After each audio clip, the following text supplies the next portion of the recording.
Well, got the for sale sign up, so I think it's about time to do a shop tour video. I've actually only lived in this house for 2 years, and I started this shop from scratch 2 years ago, and I've basically filmed all the stuff I've done to it over the past 2 years, so I figure it'd probably be a good time now to do a shop tour video. Starting from the outside, that's the man door down into the shop. That used to be a garage door, but I got rid of the garage door just so I'm not letting all the cold air in every time I open it. Just put a man door there. All right, so as soon as you walk in through the man door from outside, you got the metalworking area right here. And it's just a bench and a welder, but it's on wheels. I can bring it out to the garage, or sorry, out into the driveway. That way there, I don't have to put the fumes inside the house. So I really like that. The garage itself is 22 feet deep, and then it's 12 feet wide right here in this area, but right up here where the table saw is, it's actually only 10 feet wide. So it's quite narrow. I can't put anything on this side of the shop, but it also kind of works out good because that's a good spot to bring sheet goods in. So the sheet goods come right off the back of the truck through this door, and then they get parked right here until they need to be broken down. So, no. All right, so I now got you guys parked right in the corner where the electrical panel is. And looking back this way, you can see that this portion of the shop itself is not that big. I mean, I'm sure it's big compared to some of your guys' shop, but it's not like a double car garage big. So of course I got my table saw and I got it tight against this wall, and I got a rip capacity of only like 33 inches on this saw. Then I have my outfeed table slash assembly table slash hand tool table. Everything right here gets, everything I do gets worked off of on this table, which I don't like at all. My next shop, I'm hoping I have enough room that I can have an outfeed table for my table saw slash assembly table, like one that I can, you know, not worry about messing up. And then I have a completely separate bench for hand tool work. Like, I'm really looking forward to having that in the next shop. I hope I'll have the room for it.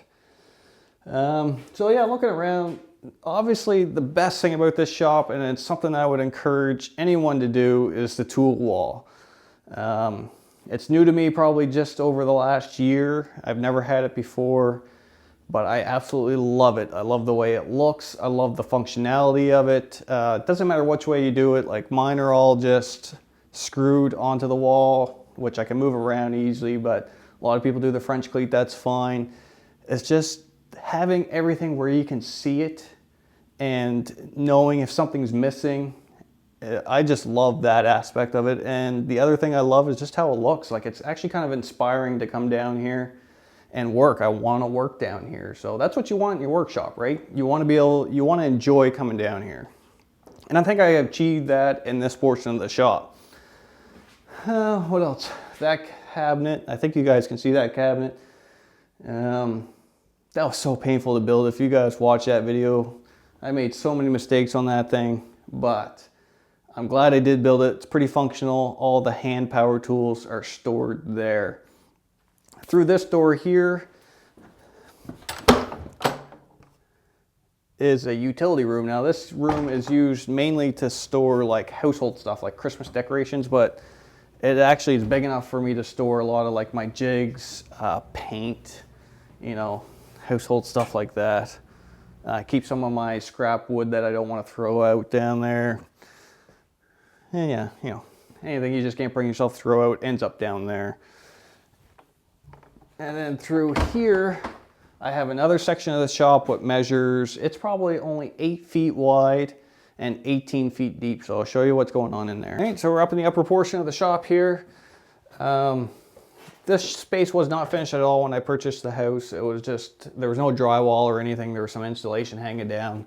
I got that all tidied up enough that was good enough for the shop anyways. And the first thing I did was just build this really simple workbench right across here for my miter saw. And that was mainly because I was still doing the main reno upstairs and I needed that chop saw. So I set this up really quick, not knowing if it would be permanent. Kind of had the idea in my head that, you know, I could do cabinets underneath this bench later on as I would need it. But now I realize I'm actually really glad I didn't put cabinets down there, because that space has been really useful for some of the bigger stuff, like the planers under there. There's dust collection cart over here in the corner, scrap wood storage here, and then the big like homemade 48-inch lathe is under here. Plasma cutter, chop saw for metal. It's all stored under here, so that's worked out great. It's got the extra wide or extra deep workbench here, and that's of course to accommodate these massive sliding compound miter saws.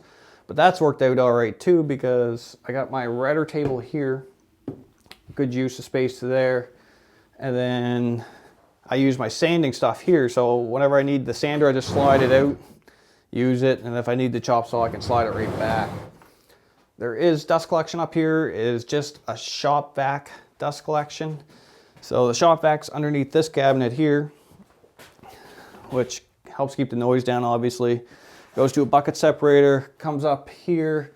Got dust collection to the X-carve here, and then to the sanders, and to the chop saw. And it actually works really good. I've got a few videos on that. What else? The whole shop, you're basically seeing this whole upper area in frame too, by the way. The only thing you're not seeing is right here. That's the corner of my bandsaw. You can't see that. That's butted right up against the wall. And then in there, that corner, there's just some junk piled there. Right here is this is my lumber rack area. It's a complete mess, but whatever. It serves its purpose. Right here is a joiner, but the joiner doesn't really work. It has a bad bearing in it, so I'm just kind of using it as a tabletop right now.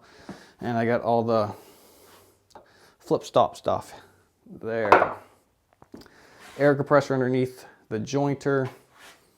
Yeah, that's about it, guys. I mean, I've had this shop for 2 years now, and I just slowly picked away at it, and it really went from a pretty ugly shop, not really functional, to something that was pretty good, I think, anyways.